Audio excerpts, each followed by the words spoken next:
Hi there, my name is Tip and I'm going to show you how to put on your LipSense lip color. So LipSense is a two-part system, so make sure you have your color and your gloss ready to go. Make sure your lips are clean and dry, so you can just wash your face and wipe your lips clean or take a damp washcloth and clean off your lips, okay? Make sure they're clean and dry. You want to start off with the color and you want to make sure you shake the color. Okay, because you want to make sure that there's no clumping or anything inside the color. You can hear the ball inside and shake. When you're applying it, you want to keep your lips tight and you apply 3 thin layers, and you're going to have to let each layers dry in between, and that's just like 5 to 10 seconds. It's very fast. But while the colors are drying, you want to make sure you keep your lips apart. Don't put them together or they're going to be a little tacky. Excuse me.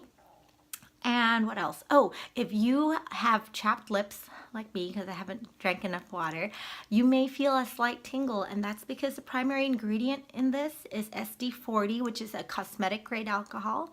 So if your lips are a little chapped, you're going to feel a little tingling. Some people call it like a slight burning sensation, and that's normal, okay? As soon as you put the gloss on, you wouldn't feel that anymore. And as you keep using this and your lips become more healthy, you're not going to feel that tingle anymore, okay?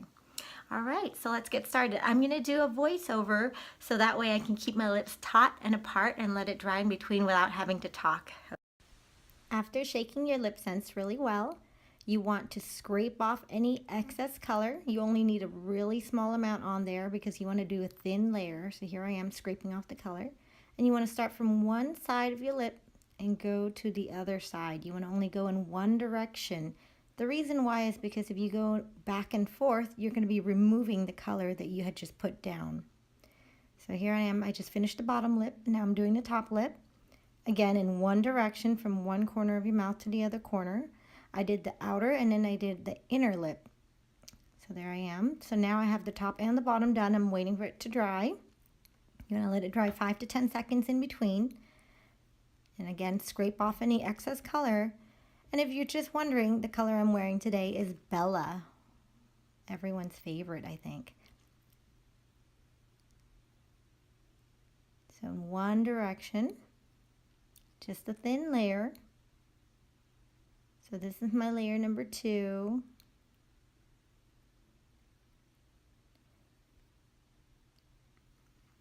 And in my other videos, you might hear me referring to the waterline. The waterline is where the saliva touches your lips. So it's that area that's where your lips are touching your tongue, I guess. That's how you would explain it.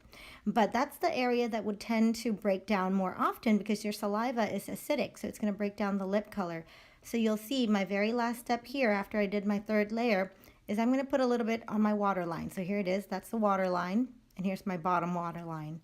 And let that dry. After all 3 layers have dried, then you want to take your gloss and you want to put on the gloss. So with the gloss, you can go in any direction you want. Make sure your lips are dry before you put them on. I have this on speed so that way you don't have to watch a very long video. So there, once you have your gloss on, remember any direction you want, and it's ready to go. And now you have kissable lips that won't come off. One last thing I wanted to add, of course, is how do you take it off? Because I've done this video before and I would get questions of how do I take this stuff off? So we have what's called the oops remover. So oops remover is used for if you have dark colors and you had an oops and you went out of your lip line, you can use the oops remover to remove that oops. But it's also a remover for at the end of the day. So what you do is take, I'm not going to do it because I just did my lips and it's beautiful and I don't want to ruin it, but I want to show you. You take your oops, you put it on your lips, you let it sit, okay? So you have to be patient, you have to let it sit. If you are in a rush, what you can do is work it in with your finger or with the brush itself to work it through the layers. Because remember, you have 3 layers in there, and so you want to break down the layers. So the oops is going to go through all the layers, break it down, and then you can wipe it clean. So at the end of the day, when my lip color is off and I want to keep my lips moisturized, I use LipSense lip balm. And No, you don't have to use this brand lip balm. You can use any other lip balm product you'd like. Just make sure it doesn't contain wax, okay? Because the LipSense and the wax won't do well together. It's gonna start peeling the wax off of your lips, and you'll have peely lips that won't look very pretty. So keep your lips moisturized. Make sure you drink a lot of water. And for more tips and tricks, make sure you follow me. You can follow me on Facebook at Rosy Lips by Tip, or on Instagram, Rosy Lips by Tip, or here on YouTube. Have a good day.